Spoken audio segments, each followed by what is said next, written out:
What's up guys, it's Lee here from Blooped Up Productions, and again I'm bringing you a lovely FIFA 14 Coventry career mode. Guys, I want to thank you from the bottom of my heart for more views and more likes. This is possibly the most liked FIFA 14 content I've done up to date really, so if you haven't seen any of the episodes and this is the first time that you've come across this series, why don't you click the thumbnail right now to view the playlist and start from episode 1. Okay, moving onwards and upwards, guys. We are in a bit of an interesting streak, and we're going against Swansea in our first match. And in the press conference, I decided to motivate our boys because Swansea are a very good squad. So we're going to get into Game 7 of the Premier League right away, and it is against Swansea. And Swansea, like I said earlier, are a very good team. They're very good in real life, and they're actually really good on FIFA. Some of the guys I'm really worried about in this team are De Guzman, Bonnie, and their goalkeeper Vorm. They've got a really good squad, and our squad has been putting goals past everyone at the moment, so hopefully we can get past Vorm. So we'll pick up the action here, and Frank Musa plays in Adams, and Adams is going to just, hold up the ball because there's no actual passing going through, but then Adams gets a lovely return ball from Barton. He crosses it, and EB there with the header straight at Vorm, and we're going to need a little bit more than that. And as you can see here, here's Dyer played through, but our keeper is off his line right away. And as you can see, guys, that was it. That was possibly the worst game I've played in this series so far. 0-0 against Swansea. And we're in half time, and they were the two highlights really. And we come up in the second half on the 55th minute here, and Hernandez does everybody, and then Dyer couldn't finish it off, and our keeper picks up the scraps. So here we go again. As you can see, Swansea are putting on more and more pressure, and Dyer again is through on goal. He's one-on-one, and he puts it wide. That is unbelievable. What a let off for us. And as you can see here, we are just trying to pile up the pressure, and Gauld here actually cuts it into Fleck, and Fleck has a shot which is blocked, but they win it back, and Lopez has a shot, and that is blocked as well. And it looked like it was going to be a horrible draw for us against Swansea, but we'll pick up the action here, and Frank Musa here is just dribbling the ball, and he passes it out wide to Gauld, and Gauld does a fantastic first touch, cuts inside, he sees Fleck, and John Fleck, boom, bosh, there it is, our captain getting it done on the 90th minute in. Oh my gosh, on the 90th, what a horrible thing for Swansea, but what a relief for us. I love this little touch there by John Fleck right there, and bang, puts it in the bottom corner, and we win 1-0. Oh, the game was horrible to play, guys, I'm not going to lie. It was really a big midfield battle, but I'm not going to complain, and there's Dyer there sulking because he knows he should have done better. Okay, moving on, we are against Southampton, and Southampton are a very good squad as well, and I kid you not, guys, in real life they're really good, in FIFA they're really good. They're kind of, I like to say they're like us because they have a young squad, and you know what, I'm going to motivate them in the press talk because that's what we need.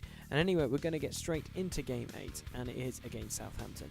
Like I said earlier, these guys have a really good young squad and a couple of fantastic players like Luke Shaw, Lallana, Lambert, Schneiderlin. They've got some really, really good, scary, dangerous players.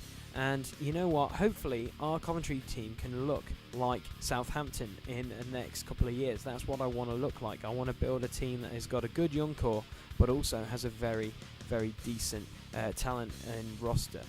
So here we go, we'll pick up the action right away, guys, and Lallana actually gives the ball away here to John Fleck, and Fleck passes it to Clark, and Clark passes it to Musa, but Musa's shot is saved off his one-on-one chance. And here we go, we've got Punction, who doesn't really play for Southampton anymore, but he loses possession here, and Clark to Barton, and Barton does a fantastic through ball to John Fleck, and John Fleck gets tackled at last moment by a defender, which was a phenomenal tackle, to be quite frank, because John Fleck could have made it 1-0 to us. And we'll keep the action rolling here, guys, and Christie passes it to Gauld here, and Gauld kicks it to Clark, and Clark does a return ball, and look at this, Gauld. Yes, you could tell by the episode title that this guy is going to perform. And look at this. Here we go. Look at this cheese. I'm not going to lie. My controller turned off, so I had to reconnect it. So I went into the instant replay mode, and I found something special. Look where this ball ends up, guys. Look at that. Right in the top corner. Here's the still. If you can see it, it is in the top corner. Techers. Unbelievable. Man, Ryan Gauld is a beast. But anyway, we're coming in at half-time, 1-0, and we scored on the 41st minute, so I'm pretty happy with that. And during the second half, not a lot happened, so I had to make some changes due to tiredness. And EB here doesn't get the header, but unfortunately from this effort, Southampton do not clear, and EB again picks up the ball and just holds it up and does a fantastic ball to Baker. And Baker cannot finish his dinner. He hits it straight at the keeper. And we'll pick up the action again here, and Daniel passes it to Baker again, and somehow the ball just pins around and we get it. And look at this, Gauld is set through, and Gauld puts it right in the bottom corner, and I mean right in the bottom corner on the 83rd minute to make it 2-0 for us. And you know what, I'm really excited because Gauld has really been performing for us in the last couple of games. And these two games we've played back-to-back, he's deserved to score because he's played so well. And here we go, we have a chance for Southampton here at the end, and our defence decides to turn off, but our goalkeeper pulls out a phenomenal save, and we clear it out, and yeah, we win 2-0 against Southampton, which was a much more convincing win than the win against Swansea. And here we go, our next game is against Hull City. If you can remember, guys, last episode we played them in the Capital One Cup, and we are playing them in the Premier League. This is game 9 of the Premier League, and we are against Hull. We beat them convincingly in the Capital One Cup. And you know what, I decided to praise the guys for this game. And unfortunately, some of our guys were a bit tired from the game against Southampton, so we had to bring in some new faces off the bench.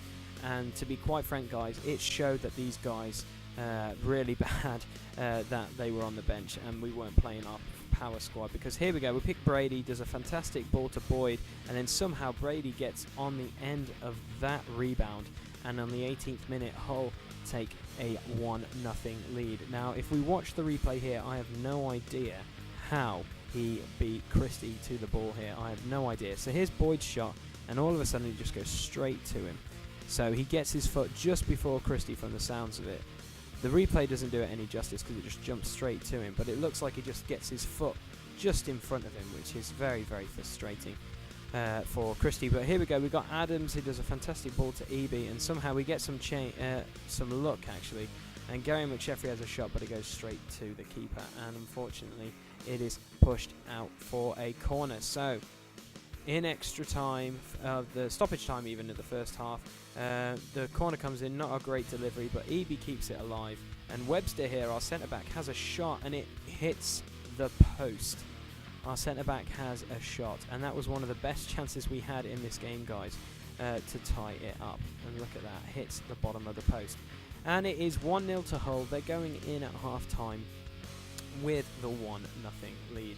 And you know what, we hopefully can come out in the second half and pull off a bit of an upset. But to be quite frank, when you see Marcos Lopez's shot go wide like that, you know it's not going to be our day. And as you can see, here we go, Sagbo is through, does a beautiful through ball to Myler, and Myler gets dispossessed by Christie, who is running back. Now, we have 4 minutes left, guys, in the 90th minute, and we have a player down who's injured. I think that's Lopez, but Adams here striding forward, and here's Barton. Barton keeping possession, cuts inside, tries to find a play, finds John Fleck, but his pass is intercepted, and Sagbo is through one-on-one with the keeper, but again our defence holds its line, and the ball comes to Gauld, and Gauld does a phenomenal through ball to EB, but there's nothing on for EB, so EB just keeps possession and passes it all the way back to Christie. And we were going to start a bit of an attack there, but the referee blows his whistle and we lose 1-0 to Hull. Our second loss in the Premier League, which is quite unfortunate to Hull. And coming up now is the final game of this episode, but game 2 of the Capital One Cup for us, guys. And it is against Middlesbrough. And Middlesbrough are a very good squad, guys. I'm not going to take that away from them. They have some really good young players and look to be quite a threatening squad in real life as well as FIFA life. So moving on, we're going to get straight into the highlights. Hopefully we can pull off a win here, and Gauld has a shot blocked here, and this is what happened with the first couple of efforts on goals, guys. As you can see, Thomas here has a shot which is blocked, and then it is eventually cleared. So as you can tell, a lot of our shots are being blocked, but we get an opportunity here, guys, and Gauld cuts in, does a fantastic ball to Clark, and Clark to Musa, and Musa to Barton, and Barton finds the back of the net on the 28th minute, and man, I felt great when that went in. That was such a well-worked goal. Only three or four passes, and he went straight in. I love how the defender decided to call offside.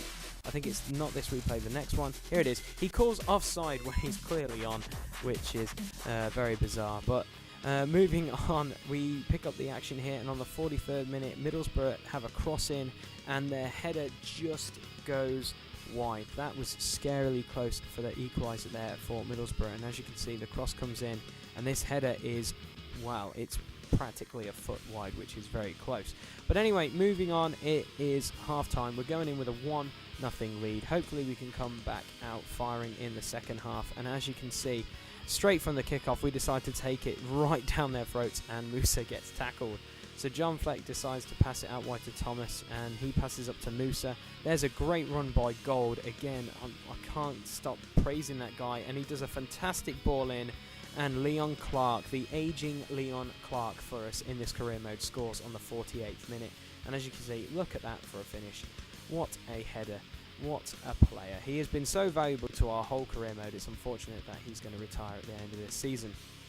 But anyway, as you can see, some really bad defending here by us, Coventry players. And look at this. Still some shoddy defending, but what a finish that is. I'm not going to lie. Reach there with the goal on the 61st minute. This is a fantastic redirected header. I'm not going to lie. Our defence should have done a little bit better, but that player was just turning inside and out. But look at that for a really, really nice header. This is the best one. Boom, look at that. Puts it in the opposite corner. Our keeper could have done a little bit better, I think, but I'm not going to take it away from Reach. That was a fantastic effort. So moving on, we're going to pick up the action here, and Christie is just charging down the lane on the 69th minute. And he is quite fast, but he's also quite strong. So he holds off that defender. He crosses it in. It goes to nowhere. Frank Musa, though, has a shot. It comes back to him, and Frank Musa is going to wind up again, but ends up shooting. It's bouncing around the box, and then the Middlesbrough keeper, Steele, finally gets a hold of it. And we'll pick up the action again here, and Musa does a great through ball to Leon Clark, and Leon Clark is through on goal on the 75th minute, and he hits it straight at the keeper, and Middlesbrough clear. And then we pick up the action again on the 78th minute, and Middlesbrough can't put it away, and Gauld again just causing problems. And Barton has a header, but that is struck straight at Steele as well. Gauld just performing fantastic in this episode, guys. And on the 88th minute here, we have Barton, who does a fantastic through ball here to Gauld. And Gauld is through on goal. What is he going to do? He has a shot, but Steele does a fantastic save. And Middlesbrough clear the ball eventually. There it is. And we go through to the next round of the Capital One Cup with a 2-1 win over Middlesbrough, which I'm happy about because we needed a bounce back game after we lost against Hull. And as you can see now, guys, on the table of the Capital One knockout stage, QPR are through against West Brom. Crystal Palace, I believe, beat whatever team that is. And as you can see, Manchester United beat Fulham 4-0, and Reading beat Sunderland 3-2. And then over the far side, Arsenal beat that team, whatever that symbol is, I can't make it out. Bolton beat Norwich 2-1. We beat Middlesbrough 2-1. And I don't know what logo that is. That looks like it could be Sheffield Wednesday. I'm not 100% sure. Let's just have a quick gander.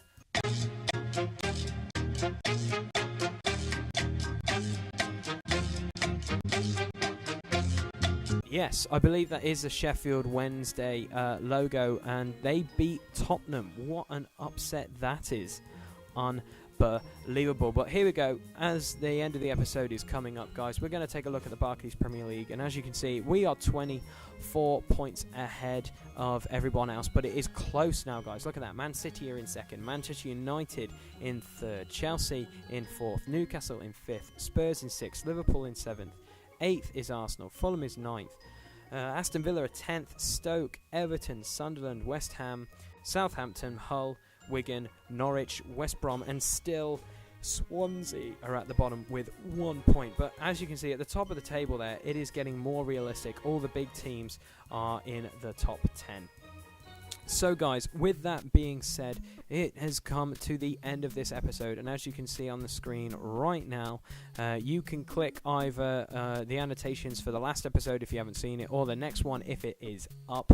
You can click on that right away. Over on the far side is a subscribe button. If you've enjoyed this episode, guys, please feel to subscribe and leave a like or even a comment below to see, ask me a question about Coventry or where you want this career mode to go. Also, you can view my channel and all the other content that I do by clicking the view channel annotation there. Also, you can find us on Facebook and Twitter in those links of the Bleep Up podcast. And basically, guys, that is it. That's the end of the episode. Take care, have a good one, and look forward to the next episode, which is coming out next week. Take care, have a good one.